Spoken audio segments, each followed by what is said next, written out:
Bonjour à tous et bienvenue pour cette nouvelle vidéo consacrée aujourd'hui au mouvement de la pompe ou push-up. C'est un peu tendance avec le crossfit et donc tout le monde connaît les pompes, mais c'est quand même un mouvement qui demande quand même de la force et de la condition physique. Alors aujourd'hui on va voir ensemble différents niveaux de réalisation de pompes, sachant que ça dépendra encore une fois de votre condition physique, de votre motivation et voilà, le but c'est que ce soit adapté à vous. Alors pour la petite histoire quand même, cette progression a été réalisée grâce à ce très bel ouvrage dont je vous incite à prendre connaissance, réalisé par deux collègues de PS et qui m'a permis de faire ce petit tuto sur les pompes. Juste pour commencer, je vous inciterai quand même à vous échauffer. Alors vous reprendrez les vidéos que j'ai publiées juste avant, mais j'ai toujours mon petit bâton et ma corde à sauter. Dans tout effort physique, il faut un petit échauffement.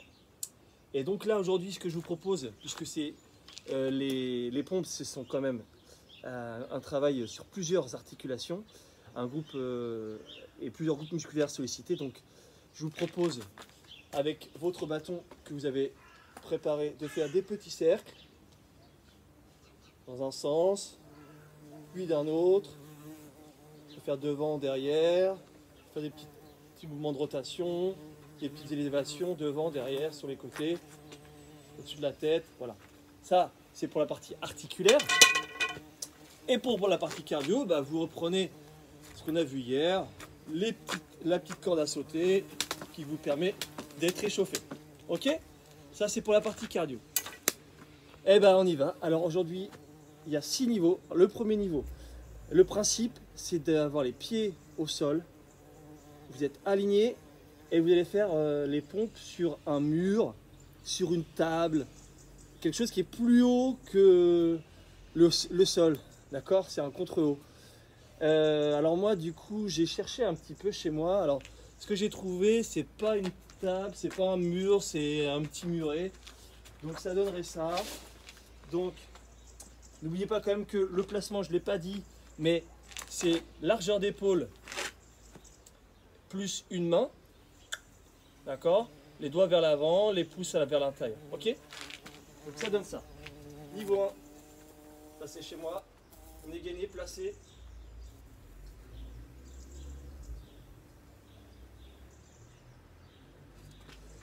Bon, ça va, c'est facile. Ça, c'est le niveau 1. Le niveau 2, attention, c'est genoux au sol avec un contre-haut. Alors j'ai cherché aussi ce qu'il y avait possible de faire chez moi. Donc j'ai pris un tapis de randonnée, je sais pas si on voit bien, et deux blocs là, c'est du, à l'intérieur sont des plaques de carrelage, du carrelage quoi. Donc tout simplement je me suis placé là, ok, et je vais faire la même chose que ce que je viens de faire à l'instant, mais un peu plus bas, mais les genoux au sol.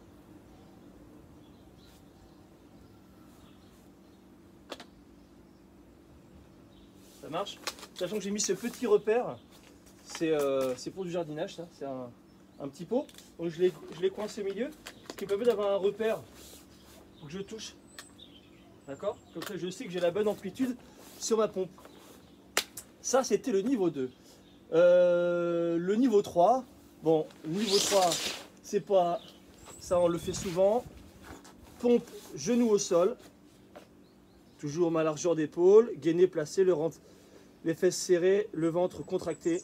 Et je vais tout simplement faire la descente, contrôlée. Je respire pendant la contraction, donc dans la phase de montée. Ça, c'est le niveau 3. Le niveau 4. Pompe sur pied contre haut. Niveau 4. Donc je n'ai plus besoin de mon tapis à partir de maintenant. Je vais me placer sur les pieds, sur une surface dure et stable. Et je vais faire la descente et la montée. Ça marche. Gainer, placer. Et donc nous voilà arrivés donc, sur les pompes classiques. Pompe sur pied, largeur d'épaule, vous connaissez, gainer, placer. Et j'y vais, classique. Alors, j'ai oublié de le prendre, mais je vais mettre ce petit pot pour descendre, pour vérifier que j'ai la bonne amplitude et que je descends bien. Ok. Est-ce que tout va bien?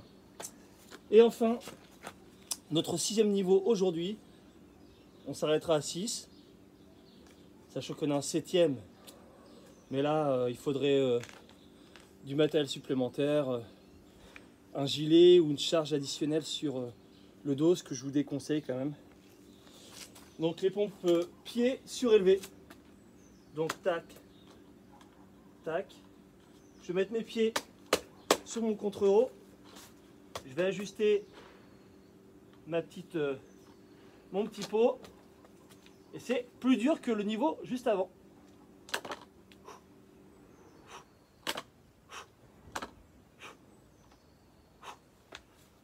Ok, et ben on a vu nos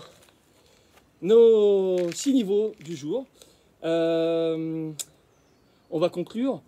Alors, vous amusez pas à faire 100 pompes d'affilée, ça n'a aucun intérêt, vous risquez de vous blesser. Alors, moi je vous conseille des séries de 10, des séries de 15, que vous répétez, je sais pas si dès aujourd'hui vous mettez à faire vos pompes, si vous n'avez pas fait depuis 3 mois, 4 mois, faites-en 5 x 10, c'est très bien, avec le niveau qui vous permet d'être placé.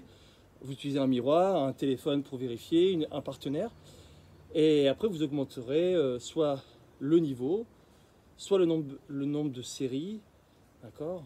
Donc 5 x 10 c'est très bien, vous faites 5 x 10 au niveau 3 par exemple, et puis si vous sentez que vous êtes à l'aise, bah, vous variez les niveaux, et voilà, vous pouvez jusqu'à 15 répétitions, mais après vous n'amusez pas à faire comme notre ami japonais. J'ai fait un peu Google là, donc en 1980 il y a un japonais qui s'appelait Midori Washida qui a fait 10 507 pompes, et ouais, donc il y a du boulot.